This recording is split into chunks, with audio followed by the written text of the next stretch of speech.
birthday to you Happy birthday to you Happy birthday to you Happy birthday to you ว้าวอยู่ดีมีแฮงเด้อลูกเลยเนาะขอให้ใหญ่ไว้เด้อบักหล่าเด้อใหญ่ไว้ลูกเด้อน้องนั่งน้องก่อนลูกถามนี่ถามพ่อถามก่อนนั่งก่อนน้องหน้าจะปีแล้วลูกน้องปี4 ปีโอ้4 ปีจะไปเฮียนบ่ลูกล่ะไปบ่ไปแน่นะปาดบ่โอ้คิดงามจังน้องหน้าเบิ่งค่ะป้ายน่ะชื่อน้องยังแน่น่ะโอ้น้องมงคลมี2 คนบ่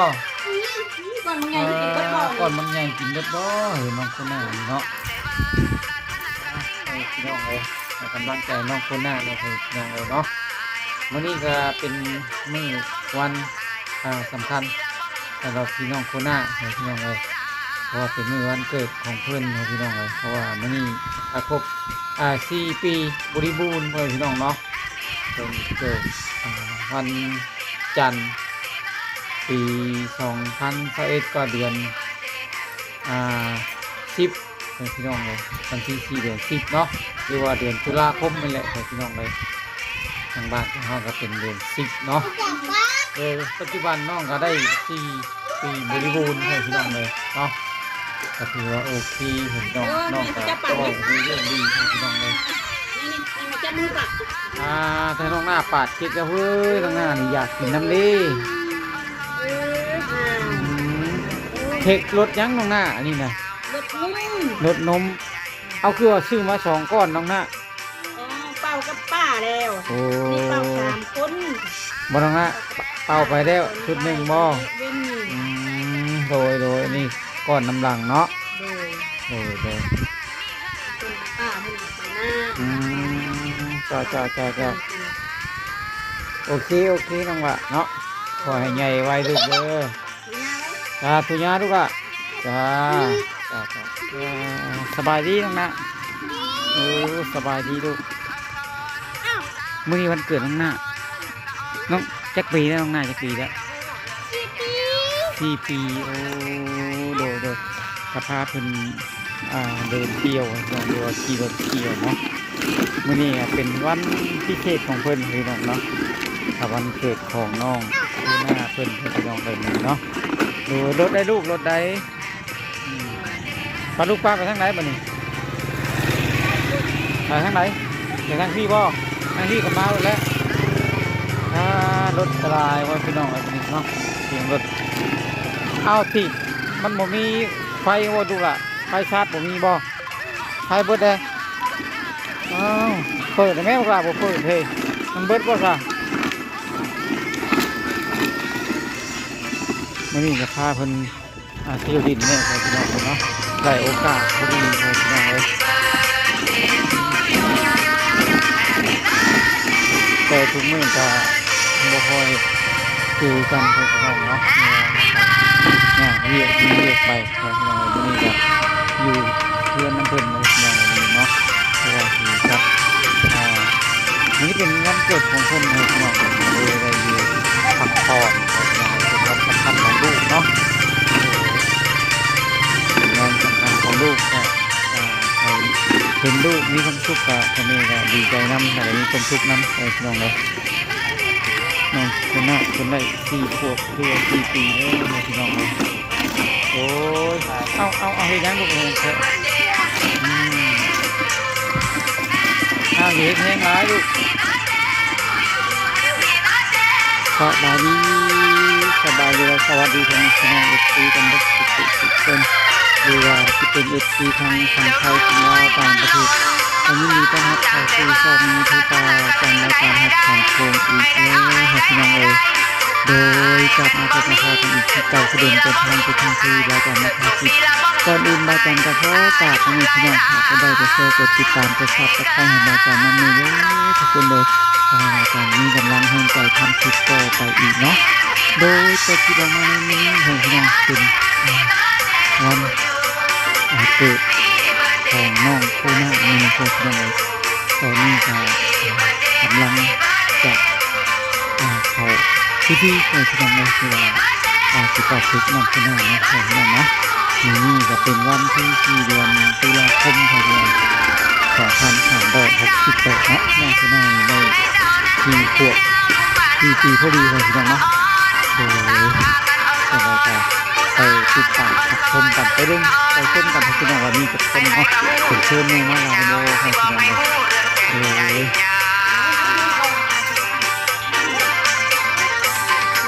ขอบคุณพี่น้องเลย2 เดือนตอนนี้กำลังจุดเทียนครับพี่น้องเลยน้องคนน่ะน้องตะวันนำของพี่น้องเลยอธิษฐานดูอธิษฐานเอาที่ไหนดู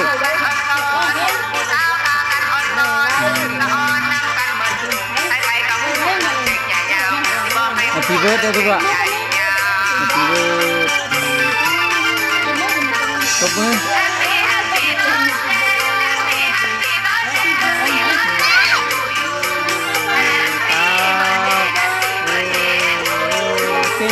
King. Happy birthdayน้องๆเนาะปันลูกปัน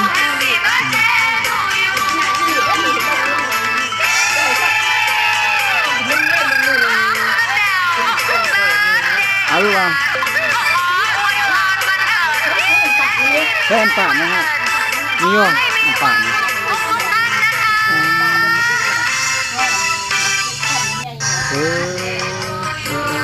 ส่งที่มาที่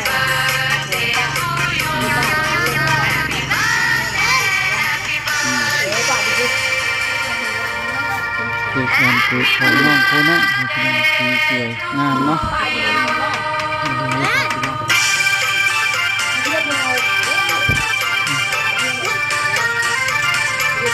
น้องเลยปานนี้ยังเต้นคุณน่ะอันตะวันปานนี้ยังเต้นดูละเม่งคู่กันเด้อมีเพื่อนคนอาชีโบราณเขาพี่น้องเนาะว่าเขาจะจัดตามฤดูกาลหรือว่าที่เขาได้เขามีพี่น้องจัดได้แบบนี้ก็คือว่าโอเคพี่น้องมีกระเป๋าติดให้ลูกซื่อๆพี่น้องเนาะดูก็งานทำป่าทำลุงมาพี่น้องป่ามาเนาะอันนี้ก็เป็นวันเกิดลานให้พี่น้องเลยได้ขอพี่น้องเลยนี่เป็น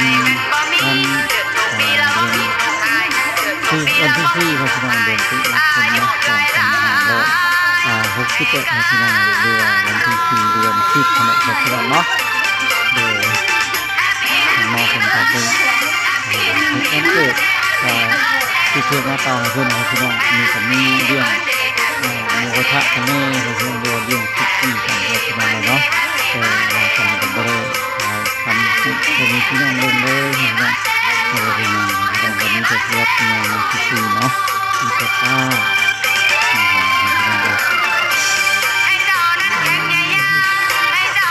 ตอนนี้กำลังเข้าทำมาเล่นพี่น้องเวลา17 นาฬิกากว่าพี่น้องเนาะเพราะว่ามีเรื่องเฮ็ดให้เพิ่นอยู่ดีมีแฮงซื่อๆพี่น้องน้องคนน่ะเพิ่นประจำวันเกิดเพิ่นได้พี่น้องเรือทั้งพวกป้าเนาะพวกหน้าขาวเพิ่นพี่น้องจำวันเกิดน้องผู้หน้าได้พี่น้องแต่ละปีเนาะก็บ่ได้สามารถขอบคุณเพิ่นพี่น้องเลยเพิ่นถึงวันเกิดหลานแต่ละปีเนาะเพิ่นก็ทักทายมาพี่น้องเลยเรือข่าวเพิ่นอยู่ทางฝั่งไทยก็ได้เต้ให้พี่น้องเนาะที่ไปทำงานเนาะแต่ละปีเพิ่นก็ทักทายมาวันเกิดน้องผู้หน้าพี่น้องเลยนี่ก็ติดเรือเป็นที่เรียบร้อยแล้วน้องผู้หน้ากำลังตีตัดที่เป็นของเลย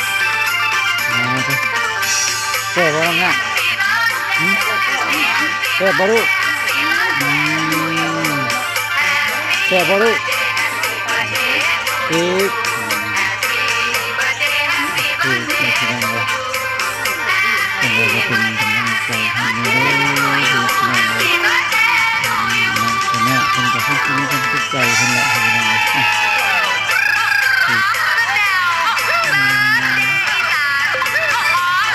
เลยเรียบเรียบให้พี่น้องเป็นกำลังใจให้พี่น้องนะครับน้องขอให้น้องดีดีเฮียเนี่ยให้น้องเงยไว้ให้ผมก็มันจะมาใจป้าให้พี่น้องเรียนน้องตามเนาะให้พี่น้อง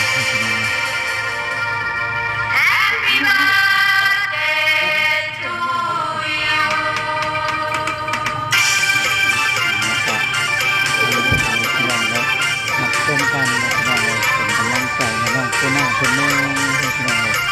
เป็นเรื่องวันสื่อเนาะเรื่องเพื่อนๆนะพี่น้องเลยเพื่อนบริมาให้ดาเดินฝากไปให้พี่น้องเลยนะเดินพัดติดไปฝากไปให้ขึ้นให้พี่น้องเลยน้องคนหน้านะครับถือว่าเป็นคนที่จิตใจที่งดงามให้พี่น้องแต่ละปีให้พี่น้องคนประจำมันเกิดขึ้นได้เนาะก็จะมีจำวันเกิดขึ้นได้นะครับนี่นะกับเพื่อนการเด็กเด็กเล่นพี่น้องนะเกิดพี่น้องเนาะมีให้เราดำเนินการสัมจักเป็นพี่น้องที่เกิดมาขอเด็กชายที่ให้พี่น้องนะชีวิตเราเกิดกันได้ให้พี่น้องมีแต่ให้ตามดูมาในพ่อในแม่คนนั้นที่ให้พี่น้องเรือมีเพื่อนอีกคนนึงเนาะโดยแล้วก็นี่ก็เพื่อสวยงามดีให้พี่น้องเนาะในปีนี้ก็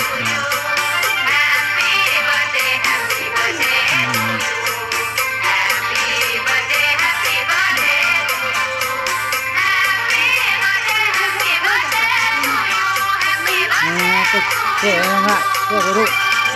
ก็ทั้งเท่บ่ที่งานทั้งนี้ทั้งเท่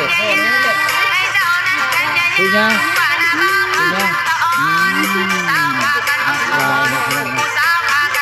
ที่หน้าเฮ็ดดีบ่น้องคนหน้าจะปีแล้วลูก4 ปี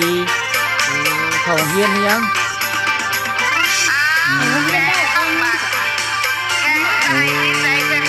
โดย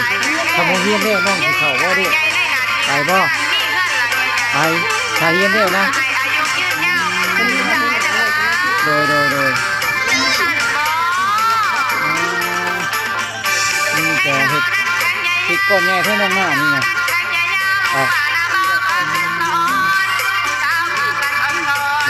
มีทอคลิกเนาะเรียนมันก็มียังเรียนเชื่อมอยู่นะลูกอ่ะมีจริงมียังเรียนเปล่านี่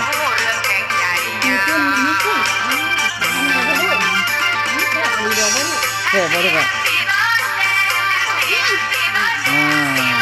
เป็นมีคลิกอยู่นะเพื่อนแต่วันเท่บ่ลูกเท่บ่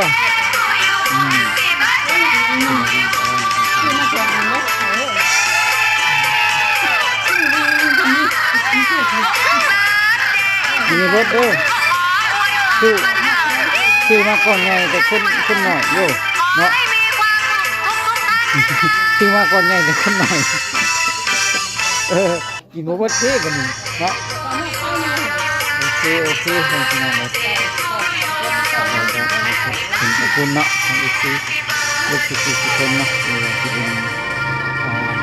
งทั้งบ้านเลยก็ได้เตะพี่น้องทั้งบ้านขอความไม่เข้าใจเวลาเนาะที่ตามชมก็เราจะมาดูต่อเนาะสำหรับที่นี่เนาะ